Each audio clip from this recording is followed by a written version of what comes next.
Post. സാറിന് money order വല്ലതും വേണോ? വേണം. എന്റെ കയ്യിലില്ല.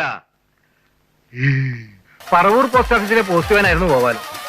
ഒരു വീട്ടിൽ എഴുത്ത് കൊടുക്കാൻ വേണ്ടി ചെന്നു. ഭർത്താവും 2 കുട്ടിയുള്ള സ്ത്രീകരെ കൊണ്ട് പ്രേമിച്ചു. തിരിച്ചടിയിട്ടതാ. ഇങ്ങനെ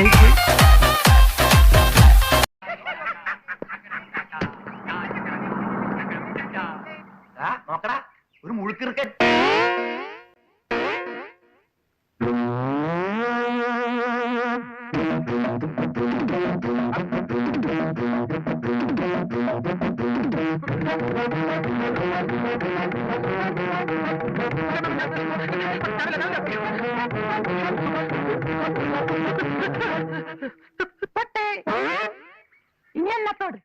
Ganja in my meditation, ganja in my brain. Ganja we take away my stress and strain.